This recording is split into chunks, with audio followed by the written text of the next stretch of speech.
देखो भाई, हम क्या कहेंगे, साबुन के उपयोग है बेटा, और अच्छे साबुन के गुण। अच्छे साबुन कैसे होते हैं, ठीक है। सबसे पहली बात हमें ये देखनी है कि अच्छे साबुन हम किसको बोलेंगे। अच्छे साबुन कौन से होते हैं, देखो। सबसे पहली बात, साबुन में अक्षार नहीं होना चाहिए। क्यों नहीं होना चाहिए? क्योंकि अक्षार जो होते हैं वो त्वचा और वस्त्रों को हानि पहुंचाते हैं। क्या करते हैं? हानि पहुंचाते हैं। दूसरी बात, प्रयोग करते समय साबुन चटकना नहीं चाहिए। ऐसा ना हो कि साबुन बीच में से टूट जाए। जब हम इसका प्रयोग करेंगे तो साबुन बीच में से टूटना नहीं चाहिए, थोड़ा सा हो बस। साबुन बीच में से टूटना या चटकना नहीं चाहिए। समझ में आई बात? ऐसा भी ना हो कि भाई साबुन के बीच में से टूट के 2-4 टुकड़े हो जाएं, नीचे गिर गया टूट जाए, जैसे नमक की डली टूट जाती है ना। ऐसा नहीं होना चाहिए। साबुन चिकना एवं मुलायम होना चाहिए। ठीक है जी। कैसा होना चाहिए? चिकना और मुलायम। मतलब ऐसा ना हो कि हम रगड़े साबुन पता लगा खालता दी। समझ में आई बात? ऐसा नहीं होना चाहिए, कठोर नहीं होना चाहिए। साबुन कैसा होना चाहिए? चिकना और मुलायम होना चाहिए। साबुन में 10% से अधिक नमी नहीं होनी चाहिए। क्या नहीं होना चाहिए भाई? 10% से अधिक नमी। 10% से ज्यादा नमी भी नहीं होनी चाहिए, नहीं तो वो फिर सारा का सारा घुल जाएगा। फिर कहेंगे यह है एल्कोहल में पूर्ण विलय होना चाहिए। एल्कोहल के अंदर पूर्ण रूप से घुल जाना चाहिए। ठीक है, कोई दिक्कत तो नहीं है। फिर हम कहेंगे इसमें कीटाणुनाशक पदार्थ मिले होने चाहिए। क्या मिले हुए होने चाहिए? इसमें कीटाणुनाशक पदार्थ मिले हुए होने चाहिए। समझ में आई बात? यानी कि कीटाणुओं को नष्ट कर देने वाले। जब हम त्वचा पे साबुन को फेरें तो त्वचा पर जो भी कीटाणु लगे हुए हैं वो सारे के सारे नष्ट हो जाने चाहिए। जब वो डेड हो जाएंगे तो पानी की तेज धारा जब हम शरीर के ऊपर डालेंगे तो वो उसमें से निकल जाने चाहिए। कपड़े में से भी इसी प्रकार से निकल जाने चाहिए।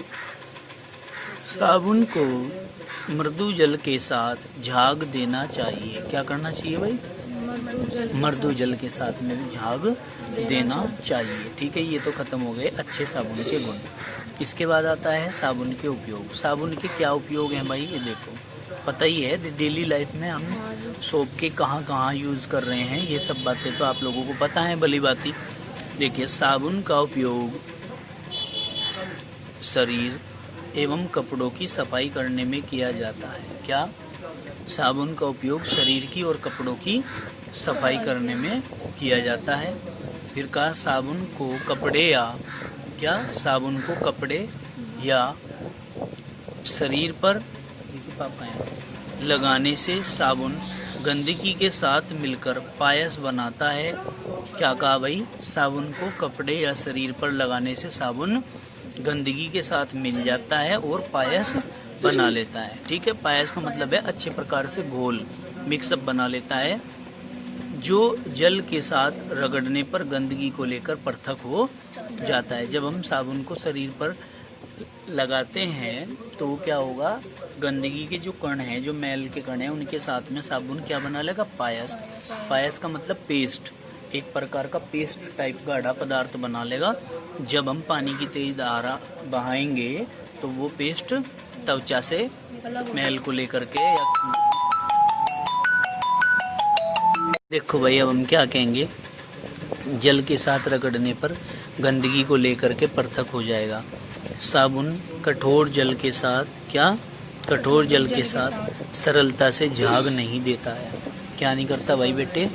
कठोर जल के साथ हम इसे सरलता से ऐसा कह देंगे कि ये झाग बिल्कुल भी नहीं देता है। अब कहेंगे कठोर जल में उपस्थित कैल्शियम एवं मैग्नीशियम के बाइकार्बोनेट या सल्फेट साबुन के साथ एविले लवण बना लेते हैं। क्या कर लेते हैं भाई? साबुन के साथ ही एविले लवण बना लेते हैं तथा कपड़ों पर चिपक जाते हैं। क्या करते हैं? कपड़ों पे चिपक जाते हैं। कौन? कैल्शियम और मैग्नीशियम के बाइकार्बोनेट या सल्फेट साबुन के साथ एविले लवण बना लेंगे, मतलब न घुलने वाला लवण बना लेंगे और कपड़ों पर चिपक जाएंगे। ठीक है भाई, कोई दिक्कत तो नहीं। इसके बाद क्या कहेंगे? चर्म रोगों में औषधि युक्त नहाने के साबुन के प्रयोग से लाभ होता है। कौन सी साबुन से? औषधि युक्त नहाने के साबुन, जैसे नीम का साबुन, जब चमड़ी के रोग हो जाएंगे तो नीम के साबुन से नहाएंगे, हाँ जी। डिटोल के साबुन से नहाएंगे, कार्बोलिक साबुन से नहाएंगे, ठीक है, हाँ जी। कोई दिक्कत तो नहीं है। ना जी। अब देखो दाढ़ी बनाने में भी साबुन का प्रयोग किया जाता है, ठीक है भाई। फोम का यूज नहीं करते या वैसे ही खुरचते हैं, नहीं जी, क्या करते हैं, फोम का यूज करते हैं। फोम का यूज करते हैं। अब देखिए आगे हम क्या, कार्बोलिक साबुन। कार्बोलिक साबुन हो बेटे, COOH जिसमें हमें कार्बोक्सिलिक ग्रुप, उससे बनी हुई साबुन। अब देखो ये कठोर जल कैसे है? कठोर जल होता है बेटे जो साबुन के साथ आसानी से झाग नहीं देता, ठीक है, जो साबुन के साथ आसानी से झाग दे देंगे वो तो मर्दू, जो आसानी से झाग दे देगा, और जो नहीं देगा वो कुछ अलग। वो कठोर। अब देखो यहाँ हाथ रखो इस पे, कपड़े धोने के साबुन तथा नहाने के साबुन में अंतर बताइए। क्या है भाई, कपड़े धोने के साबुन ये घटिया किस्म के तेल या वसा से बनाए जाते हैं। कहाँ से बनाए जाते हैं, घटिया किस्म के तेल या वसा से। समझ में आ गई बात, हाँ जी। घटिया किस्म के तेल या वसा से बनाए जाते हैं। नहाने का साबुन, इनमें उच्च कोटि का तेल प्रयोग किया जाता है, ठीक है भाई। यहाँ देखो इनमें हानिकारक अक्षार मिला हो सकता है, किसमें, कपड़े धोने के साबुन में हानिकारक अक्षार भी मिले हुए हो सके, नहाने के साबुन में ऐसा नहीं होता, किसी प्रकार का कोई अक्षार इनमें होता नहीं। इनमें स्टार्च, सोडियम सिलिकेट आदि पूरक पदार्थ मिलाए जाते हैं। क्या मिलाए जाते हैं, स्टार्च, सोडियम सिलिकेट आदि पूरक पदार्थ इनमें मिलाए जाते हैं। नहाने के साबुन में क्या कहेंगे, इनमें पूरक पदार्थ नहीं मिलाए जाते हैं। क्या नहीं मिलाया जाता इनमें, पूरक पदार्थ हो क्या, साथ में अन्य और पदार्थ, ठीक है जी, समझ रहे हो। साबुन की गुणवत्ता बढ़ाने के लिए क्या और क्या मिला देते हैं, इनमें मिलाई नहीं जाती क्योंकि इनकी गुणवत्ता पहले ही बहुत अच्छी है, हाँ जी। इनमें मिलाए जाते हैं, इनकी गुणवत्ता खराब होती है ना, हाँ जी। इतनी बढ़िया नहीं होती, ठीक है नहीं। अब आगे देखिए, कपड़े धोने का साबुन कठोर होता है, मतलब जो हार्ड होता है, क्या, कपड़े धोने का साबुन, क्योंकि इसे कास्टिक सोडा से बनाते हैं। कहाँ से बनाते हैं, कास्टिक सोडा। हाँ। नहाने के साबुन में क्या कहेंगे, नहाने का साबुन मृदु होता है। कैसा होता है, मर्दू। नहाने का साबुन मृदु होता है क्योंकि इसे कास्टिक पोटास से बनाते हैं। कहाँ से बनाते हैं भाई, कास्टिक पोटास से बनाते हैं इसे, समझ गए। KOH कास्टिक सोडा, NaOH, और कास्टिक पोटास KOH।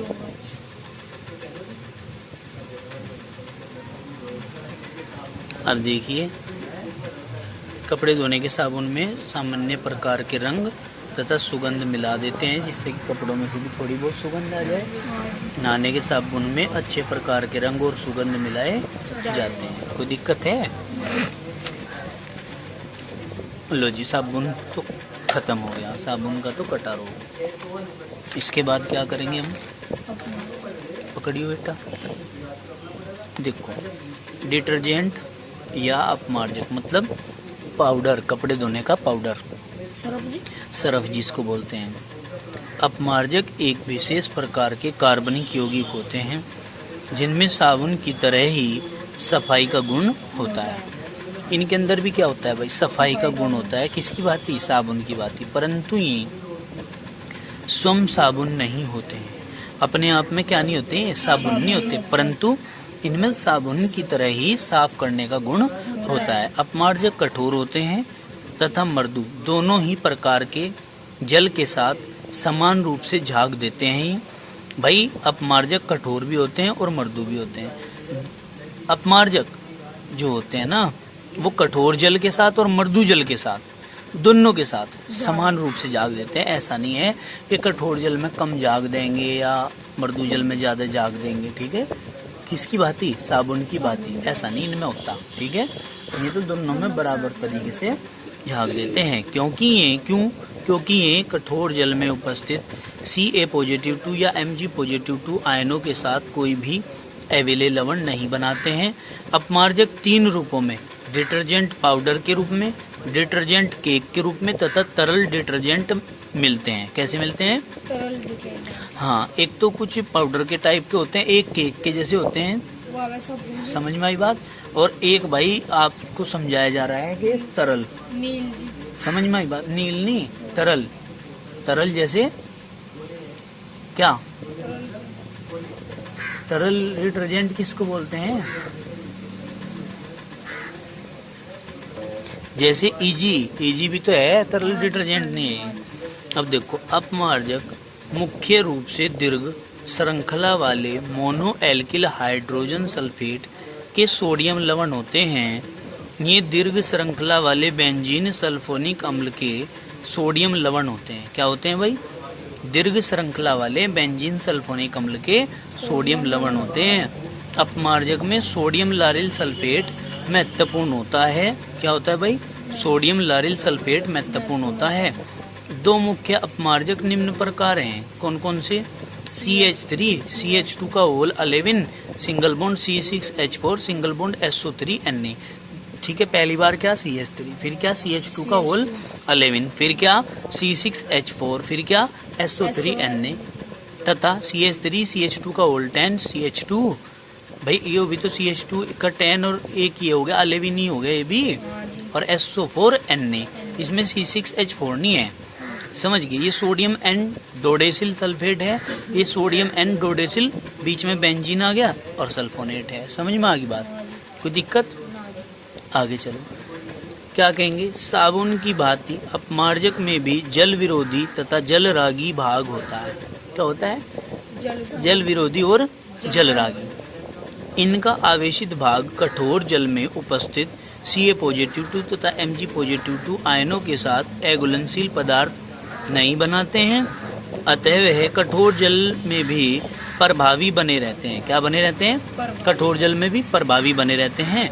अपमार्जकों की सफाई की क्रिया साबुन के समान ही होती है। किसके समान होती है? हाँ, साबुन के समान होती है। इनका उपयोग शैम्पू, कपड़े धोने के सरफ आदि में काम किया जाता है। इनका उपयोग कहाँ में किया जाता है? शैम्पू में, कपड़े धोने के सरफ में। ठीक है, इन चीजों में क्या किया जाता है भाई? प्रयोग किया जाता है। अब देखो, अब अपमार्जकों का पर्यावरण पर प्रभाव, ये इम्पोर्टेंट पॉइंट है इसमें। पर्यावरण पे तो केमिकल का प्रभाव गलत ही पड़ता है भाई, अच्छा तो पड़ता नहीं। कस के पकड़ के रखो। देखो, अपमार्जकों का पर्यावरण पर प्रभाव क्या है भाई? देखो, जिन अपमार्जकों की हाइड्रोकार्बन श्रृंखला में शाखाएं विद्यमान होती हैं। क्या? जिन अपमार्जकों की हाइड्रोकार्बन श्रृंखला में शाखाएं विद्यमान होती हैं, ऐसे अपमार्जक जैव अनिम्नीय होते हैं। कैसे होते हैं? जैव अनिम्नीय होते हैं तथा जल प्रदूषण करते हैं। क्या करते हैं भाई? जल प्रदूषण करते हैं। सीधी हाइड्रोकार्बन श्रृंखला वाले अपमार्जक सूक्ष्म जीवों द्वारा सरलता से अपघटित हो जाते हैं। काहे के द्वारा? सूक्ष्म जीवों द्वारा सरलता से क्या हो जाते हैं? टूट जाते हैं, अपघटित हो जाते हैं तथा जैव निम्नीय अपमार्जक कहलाते हैं। क्या कहलाते हैं भाई? जैव निम्नीय, मतलब जीवों के द्वारा निम्न पदार्थों में, उच्च पदार्थों के यौगिक निम्न पदार्थों में, या उच्च अणुभार वाले यौगिक निम्न अणुभार वाले यौगिकों में, या जटिल यौगिक सूक्ष्म यौगिकों में टूट जाते हैं। क्या कहलाते हैं? जैव निम्नीकरण अपमार्जक कहलाते हैं। ऐसे अपमार्जक प्रदूषण नहीं करते। क्या नहीं करते हैं? प्रदूषण नहीं करते। जैव निम्नीकृत न होने वाले अपमार्जक नदियों, तालाबों में एकत्र होकर उनका जल प्रदूषित कर देते हैं। भाई, जो जीवों के द्वारा अपघटित नहीं होते, जिस मॉलिक्यूल में अब हैं उसी मॉलिक्यूल में बाद में रहते हैं, टूटते ही नहीं, जो के तो रहते हैं। क्या करते हैं? जल प्रदूषण फैलाते हैं नदियों में, तालाबों में, जिससे वहाँ के जलीय जीवों पर दुष्प्रभाव पड़ता है। अब देखिए, जैव निम्नीकृत अपमार्जक। क्या? जैव निम्नीकृत अपमार्जक। देखो क्या कहेंगे? सोडियम एल्किल बेंजीन सल्फोनेट है। क्या है? सोडियम एल्किल बेंजीन सल्फोनेट है तथा जैव अनिम्नीकृत अपमार्जक सेट्रिल ट्राइमेथिल अमोनियम ब्रोमाइड है। ये उदाहरण दीजिए। जैव निम्नीकृत अपमार्जक कौन है? सोडियम एल्किल बेंजीन सल्फोनेट, और जैव अनिम्नीकृत अपमार्जक सेटिल ट्राइमेथिल अमोनियम ब्रोमाइड। क्लियर होगी बात? ये तो है अनिम्नीकृत और ये थे निम्नीकृत। समझ में आई बात? कोई दिक्कत तो नहीं है? दोबारा से देख लो इसको।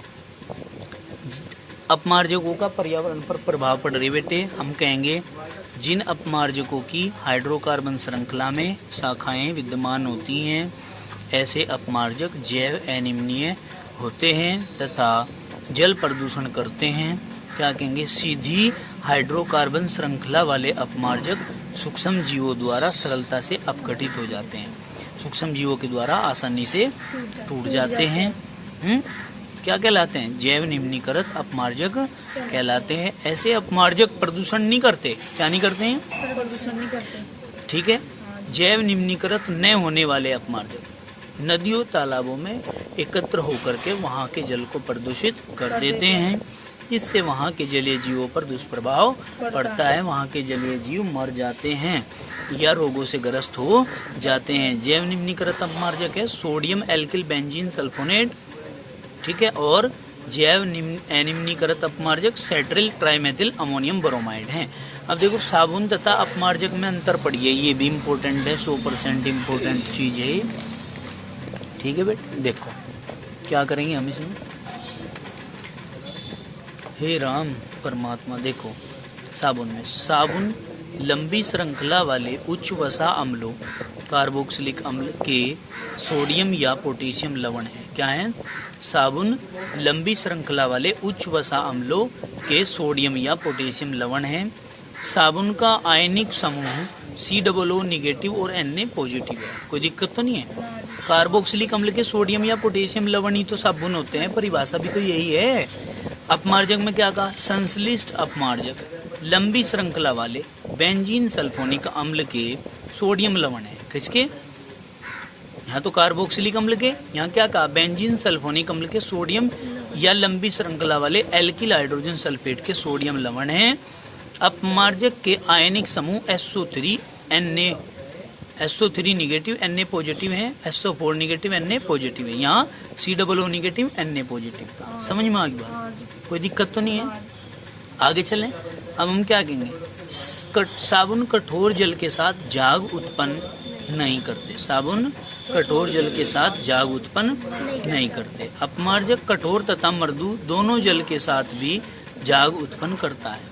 क्या भाई? अपमार्जक कठोर तथा मृदु दोनों जल के साथ क्या नहीं करता? झाग उत्पन्न नहीं करता या करता है? साबुन नहीं करता कठोर जल के साथ। अपमार्जक तो कठोर जल हो चाहे मृदु जल हो, दोनों के साथ झाग उत्पन्न करेगा भाई। देखिए आगे, साबुन जल प्रदूषण नहीं फैलाते तथा जैव निम्नीय होते हैं। क्या? साबुन जल प्रदूषण नहीं फैलाते हैं तथा जैव निम्नीय होते हैं। क्या होते हैं भाई? जैव निम्नीय होते हैं। यहाँ देखो, अधिकांश अपमार्जक जल प्रदूषण फैलाते हैं तथा जैव अनिम्नीय होते हैं। ठीक है। अब यहाँ देखो, साबुन जल प्रदूषण क्यों नहीं फैलाते भाई? क्या कारण है? साबुन जी टूटता। हाँ, क्योंकि साबुन जैव निम्नीय होते हैं, मतलब जीवों के द्वारा, सूक्ष्म जीवियों के द्वारा इसके मॉलिक्यूल्स को तोड़ दिया जाता है। फिर कहेंगे साबुन की सफाई अपेक्षाकृत दुर्बल है। साबुन जो है भाई चिकनाई वगैरह के जो मॉलिक्यूल होते हैं उनको उतनी अच्छी तरह साफ नहीं कर पाता, लेकिन अपवार्जक की सफाई प्रबल है। कैसी है? प्रबल, मजबूती से साफ करता है। ठीक है। तो देखिए, अब हमने ये चैप्टर आज का अपना पूरा फिनिश कर लिया है। अब हम इस चैप्टर की एक्सरसाइज को लेकर के चलेंगे आगे। इसमें सबसे पहले अति लघु प्रश्न है। अति लघु प्रश्न आप लोगों ने याद करने हैं। मैंने कहा था कि 25 तक आप लोगों ने ये याद करने हैं। इसमें एक्सरसाइज के जो क्वेश्चन होंगे उनको हम करते हुए चलेंगे। ठीक है। अब देखिए, यहाँ पर बताया है कि एथेन का संरचना सूत्र बनाना है। एथेन के संरचना सूत्र में कार्बन के 2 होंगे और हाइड्रोजन के 6 होंगे। क्यों? क्योंकि एथेन में N बराबर 2 होता है और फॉर्मूला होता है CnH2n+2। तो क्या करेंगे? C2H2 × 2 + 2। ठीक है जी। तो हम क्या कहेंगे? यहाँ पर देखिए क्या करेंगे? C2 हाइड्रोजन के 2 दूनी 4 + 2। यहाँ करेंगे हम C2H6। तो इस प्रकार से C2H6 बनाएंगे और C2H6 होता है C2H के 3 ये और 3 है। ठीक है। समझ में आ गया आपके बात? आ जाओ। देखिए, अब इसके बाद यहाँ पर हाँ जी C4H10 का स्ट्रक्चर बनाना है और उसमें कहना है कि दो समावयवी संरचनाएं बनाई है। इसने तो दो पूछा, हाँ जी। दो समावयवी संरचना बनाई है। अब भाई हम तो क्वेश्चन नंबर कौन सा है इसकी, ये 27। इसने तो दो पूछा, लेकिन हम तो उतनी बना सके जितनी होती होंगी। तो देखो C4H10 की सबसे पहले एक संरचना 1 2 3 4, ये सिंगल बॉन्ड लगा दिया सब में। ये हाइड्रोजन, ये हाइड्रोजन, ये हाइड्रोजन, ये हाइड्रोजन, ये हाइड्रोजन और ये हाइड्रोजन, ये हाइड्रोजन और ये हाइड्रोजन, ये हाइड्रोजन। ठीक है बेटे। अब देखो इसमें एक काम कर सकते हैं हमने पहले भी तुम्हें सिखाई थी ये बातें। क्या सिखाया था कि इसको उठाएंगे, है जी, और इस हाइड्रोजन को तो ले आओगे आप यहाँ से लाके यहाँ पर, और इसको ले जाओगे यहाँ। तो क्या होता है, कार्बन, हाइड्रोजन, हाइड्रोजन और hydrogen, single bond carbon, single bond hydrogen. यहाँ पर आप इसे पूरे को लाए हो यहाँ पर, तो एक तो कार्बन और इसके साथ एक ये, एक ये, एक ये, और आगे क्या बचा बेटा, यहाँ CH, और ये हाइड्रोजन चूंकि यहाँ से निकल के यहाँ गया है तो ये सिंगल बॉन्ड H। तो इस प्रकार बात करते हैं कि दो समावयवियों की, तो दो समावयवी तो ये बन गए हैं। इसकी स्ट्रक्चर यदि बनाए तो बेटे ये CH3 और CH2, सिंगल बॉन्ड CH2 और CH3।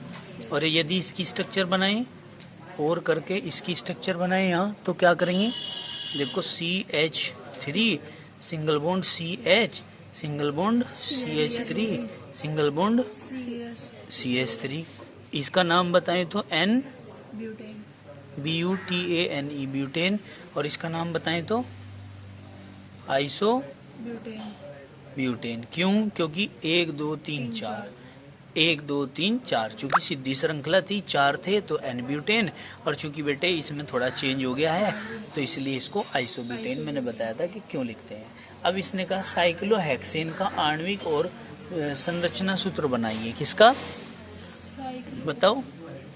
एक क्वेश्चन और करा देता हूँ बस, फिर छुट्टी आज की। ये क्वेश्चन नंबर 28 आपका। इसने कहा साइक्लो HEXANE, हेक्सेन का क्या बनाना, आणविक सूत्र बनाओ। पहले तो आणविक सूत्र कैसे बनाएंगे बेटे, 1 2 3 4 5 6, यही तो है भाई। यहाँ सिंगल बॉन्ड, फिर यहाँ क्या, single bond, single bond, single bond, single bond और सिंगल बॉन्ड। आपको पता है कार्बन की वैलेंसी होती है 4। कितनी होती है कार्बन की वैलेंसी? 4। तो हम क्या करेंगे, 1 2 3 4, 1 2 3 और 1 4, 1 2 3 और 1 4, 1 2 3 और 1 4, 1 2 3 4, 1 2 3 4। तो इस प्रकार से बेटे आप साइक्लोहेक्सेन की स्ट्रक्चर बना सकते हैं। अब आप कह रहे हैं संरचना, संरचना प्रत्येक कार्बन को हम कोना मान लें, बिंदु, ये चले, ये चले, ये चले, ये चले, ये चले, ये चले। प्रत्येक कोना क्या है बेटा, एक कार्बन को दर्शाता है। ठीक है। और चूंकि 1 2 बॉन्ड है तो इसका मतलब 2 संरचनाएं, 2 बॉन्ड इसके साथ में हाइड्रोजन के साथ जुड़े हुए हैं सिंगल बॉन्ड के द्वारा। ठीक है। क्यों? क्योंकि वैलेंसी इसकी 4 करनी है। तो ये इस प्रकार से पूरा हो गया। अब क्वेश्चन नंबर 29 है आपका, बेंजीन की संरचना लिखिए। क्या? बेंजीन की संरचना। ये तो साइक्लोहेक्सेन है। क्या है ये? साइक्लोहेक्सेन है। अब कह रहे बेंजीन की संरचना लिखिए है। तो देखिए इसका बेटे फॉर्मूला होगा C6H12। समझ गए? साइक्लोहेक्सेन का। अब यहाँ बात कर रहे हैं किसकी हम? बेंजीन। क्या? बेंजीन। क्वेश्चन नंबर क्या है? 29। 30 तक आपको कंप्लीट करके लाने हैं फिर कल को। कहाँ? 30 तक। ठीक है। देखिए बेंजीन का फॉर्मूला जो होता है वो C6H6 होता है। ठीक है, क्या होता है C6H6। इसकी जो स्ट्रक्चर बनाएंगे वो हम बनाएंगे बेंजीन में। क्या होता है, एकांतर क्रम में सिंगल और डबल बॉन्ड उपस्थित होते हैं। देखो बेटा ध्यान से, सिंगल और डबल बॉन्ड उपस्थित होते हैं कैसे क्रम में, एकांतर क्रम में। ठीक है, अब देखो एकांतर क्रम में होते हैं ना, हम क्या करेंगे भाई, इसमें हम क्या करेंगे बेटे, 1 क्या 2 3 4 5 6 एकांतर क्रम में single bond double bond, single bond double bond, यही तो एकांतर क्रम, सिंगल बॉन्ड और डबल बॉन्ड। अब देखो बाकी कार्बन की वैलेंसी तो 4 ही पूरी करनी है। हाँ जी। 1 2 3 1 2 3 1 2 3 1 2 3 1 2 3 4 1 2 3 होगी पूरी, बन गई बेंजीन की स्ट्रक्चर। और यदि आप इसको और करके लिखना चाहें तो इस स्ट्रक्चर को हम